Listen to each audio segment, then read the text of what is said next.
Bonjour à toutes et à tous, j'espère que vous allez bien. Aujourd'hui, ça va être particulier, on va parler de Stadia. Stadia, la nouvelle plateforme de streaming pour le cloud gaming qui est annoncé par Google, en tout cas qui a été annoncé il y a quelques semaines déjà. J'avais envie de vous en parler, je vois que tous les youtubeurs et l'ensemble de l'internet est, très positif envers Stadia.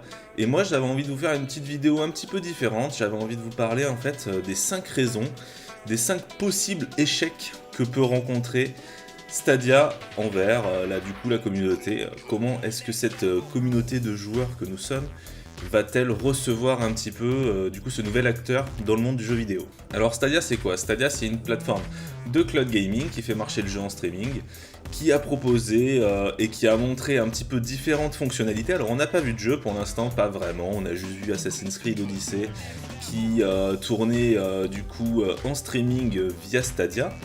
Et on a juste pu découvrir un petit peu les nouvelles fonctionnalités de Stadia. Donc il y a des trucs qui peuvent être sympas, hein, comme le crowdplay, le fait de pouvoir jouer en fait avec sa communauté. Alors ça va être bien pour les youtubeurs forcément, hein, vu que Google ils ont YouTube, vous doutez bien que c'est le petit plus qui va être assez intéressant parce que en tant que youtubeur ça permet de jouer avec ses abonnés. Il y a le concept et l'idée un petit peu vendue de l'instantanéité, de pouvoir jouer directement. On voit une partie, quelqu'un partage une session de jeu, on peut se connecter, rentrer directement dans sa partie finalement, ou au moment T où le jeu a été mis en pause en tout cas, et nous on peut reprendre un petit peu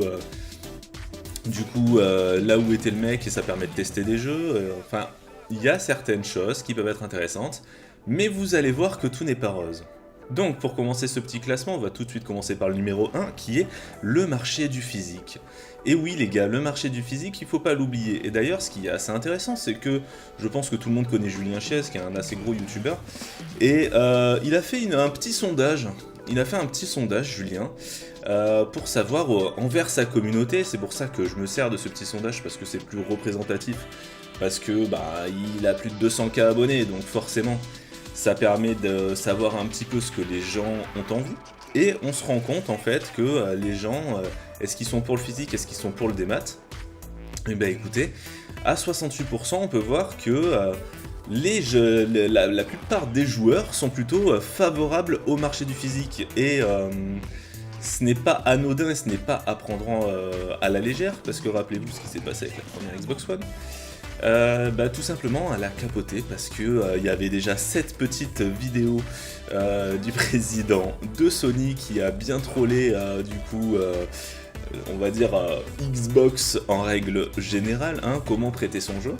Et on va voir que le marché du physique a quand même des avantages assez intéressants, assez indéniables, hein. Déjà, vous faites de la collection, c'est toujours sympa. Deuxièmement, ça permet de prêter ton jeu facilement à une personne en face, même si la PS5 a certains petits brevets qui arrivent, ou en tout cas en termes de démat, on pourra peut-être se partager les jeux via des jeux dématérialisés. Mais en tout cas, c'est toujours quand même vachement plus pratique de le faire en physique. L'espace de stockage, alors vous allez me dire, ouais, c'est de moins en moins vrai, maintenant tu mets ton jeu et il faut installer derrière. Alors j'ai envie de te dire, ouais, mais ça marche surtout c'est surtout le côté PS4 et tout. Tu regardes sur Switch, la plupart du temps, ton jeu il est full physique, parce que vu qu'il y a très peu d'espace de stockage, il tient en règle générale sur la cartouche. Il y a bien sûr des exceptions, mais il faut quand même se rendre compte que un jeu physique en règle générale va forcément moins te bouffer de mémoire qu'un jeu en démat. Ça c'est un peu logique. Le physique permet aussi de posséder son jeu. Parce que dites-vous bien une chose, c'est qu'avec le streaming de Stadia, s'il y a certaines exclus qui peuvent être très bonnes, hein, je ne dis pas le contraire, qui vous plaisent, que vous avez envie de rejouer un jour, mais que Stadia se casse la gueule, ce sera fini. Vous n'aurez plus votre jeu, même si vous l'avez payé. Même si vous avez payé un abonnement, même si vous l'avez acheté entièrement, on ne connaît pas encore le modèle économique de Stadia, dites-vous bien que ce jeu ne vous appartient pas, que c'est du streaming, et que du coup, par conséquent, le jeu, si le service ferme, c'est fini pour vous. Vous ne pouvez pas du coup le garder. Vous ne pouvez pas le posséder, vous ne pouvez pas le partager, vous ne pouvez pas en faire hériter quelqu'un, tout simplement. Deuxièmement, la dépendance d'un réseau de bonne qualité. Et oui, parce que Stadia, ça a besoin quand même que ça envoie niveau internet.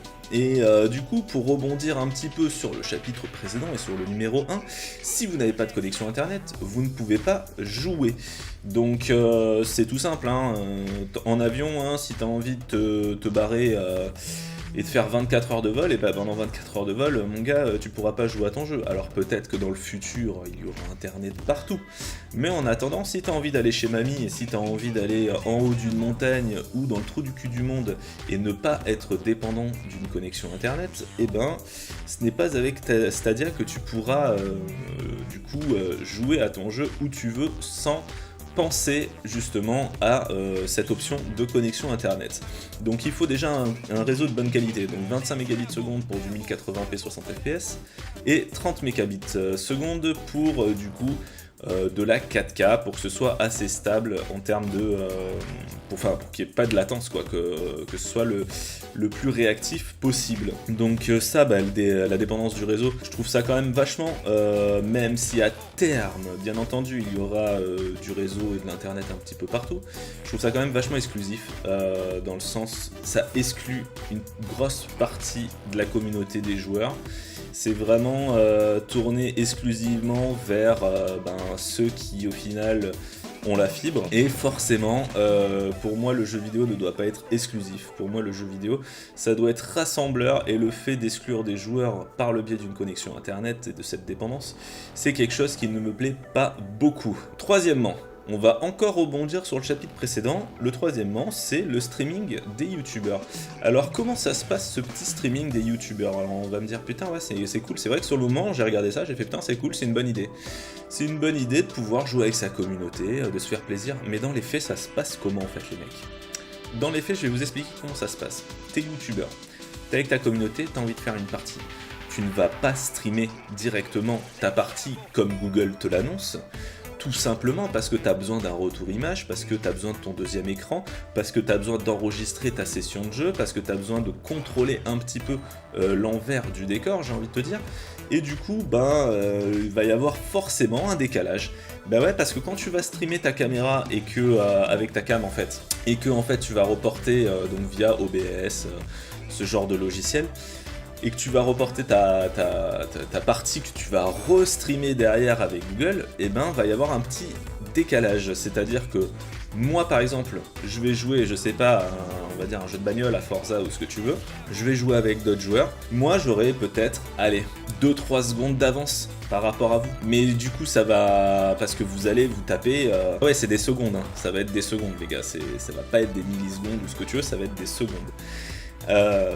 Et vous allez voir, donc est-ce que Google a prévu, alors on va me dire Google est pas con, Google il a forcément prévu un truc, on va voir, j'espère pour eux qu'ils ont prévu quelque chose, parce que ça peut être une des raisons d'un possible échec et d'un gros cassage de gueule sur cette feature. Quatrièmement, le public cible et le prix. Alors ça c'est très intéressant, moi je trouve comme question. Quel est le public cible de Google ? Est-ce que c'est les consoleux? Est-ce que c'est les PC gamers? Est-ce que c'est cette nouvelle génération de gens qui ne durent que par quelque chose qui n'est pas palpable, quelque chose qui est lié du coup à du streaming ou du démat? Non, on a l'impression qu'en fait leur public cible, comme ils disent, c'est de s'ouvrir aux 2 milliards de potentiels joueurs dans le monde entier. Le problème, mon gars, c'est que sur tes 2 milliards de joueurs, c'est surtout des types qui jouent à leur téléphone portable. Et si tu veux, un gars qui joue à son téléphone portable, qui joue à Candy Crush, est-ce que vraiment il va être intéressé par du AAA? Alors certains vont me dire, bah ouais, justement, vu que le type il joue qu'à Candy Crush, là tu lui proposes de jouer à Assassin's Creed, il va être content. J'en suis pas si sûr en fait. Mets-toi à la place de cette personne pour qui, justement, il n'est pas intéressé, il n'est pas passionné comme nous, si tu veux, par le jeu vidéo. Pour lui, le jeu vidéo, c'est pas une passion, c'est vraiment un passe-temps en fait.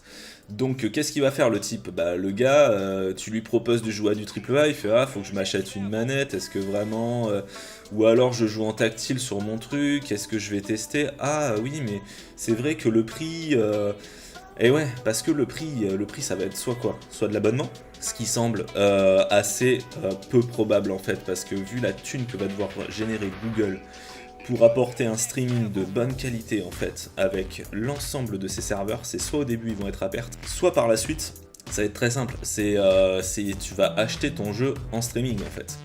Ou alors les exclusivités seront achetables.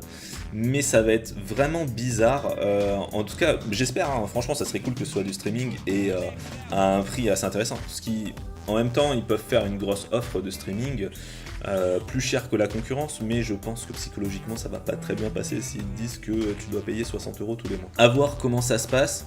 Moi je suis pas très convaincu par du coup le public cible, à savoir les joueurs de téléphone portable. Est-ce que vraiment ça va les intéresser de changer de plateforme, de découvrir des jeux complètement différents qui ne seront pas forcément juste du passe-temps, qui seront un peu plus des jeux où tu t'impliques, des jeux qui n'ont pas l'habitude de faire, ils n'ont pas ces réflexes. Si tu veux, le jeu vidéo c'est quand même un apprentissage.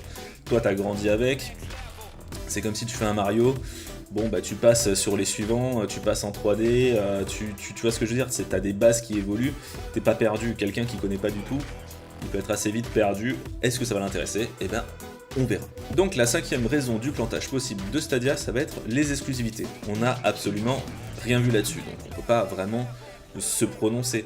Par contre, on a vu qu'il y avait des studios assez intéressants, on a vu qu'il y avait Sega, moi j'adore Sega. On a vu que du coup il y avait des studios, voilà, un bon nombre de studios tiers si tu veux, mais on sait pas s'ils vont faire des jeux un petit peu exclusifs dessus. Et je pense que tout va se jouer un petit peu quand même là-dessus. C'est-à-dire que Google se lance dans le cloud gaming, dans le gaming vraiment à fond. Est-ce qu'ils vont transformer l'essai avec des jeux suffisamment attractifs pour que tu te dises bon ok, je vais quand même tester leur service et tout? Je pense que ça va être vraiment qui tout double. Ça va être vraiment qui tout double en fait ce moment-là. Stadia, il faut vraiment qu'ils commencent très très fort en fait.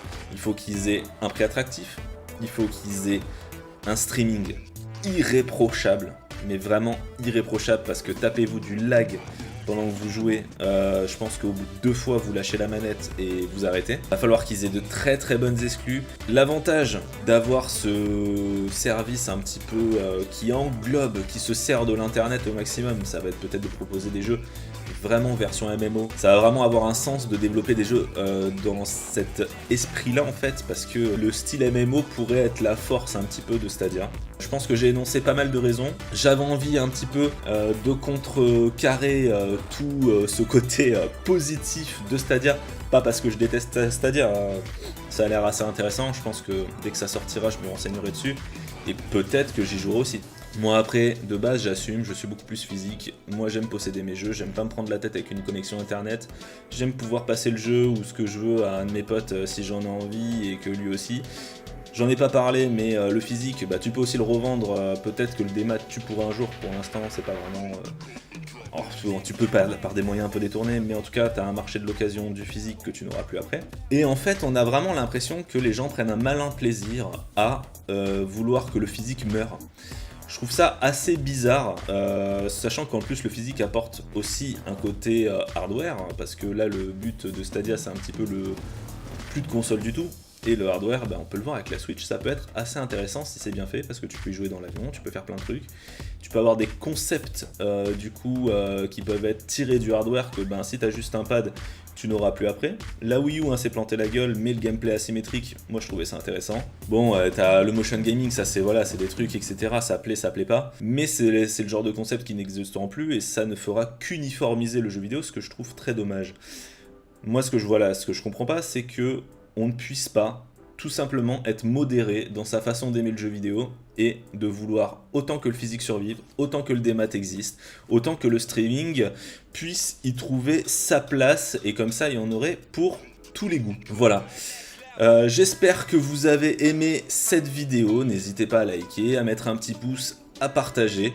Je trouvais important de pouvoir apporter une critique constructive du coup à Stadia, au-delà du juste ah ouais c'est bien, ça a l'air trop cool, que tu retrouves sur tous les jeux, sur les sites de jeux vidéo ou même des youtubeurs qui n'apportent pas vraiment je trouve de grosses critiques et de grosses... Enfin, il n'y a pas de contre-mesure, je trouve ça assez dommage. Donc je vous souhaite à tous une bonne journée et une bonne soirée, et puis à la prochaine tout le monde. Ciao.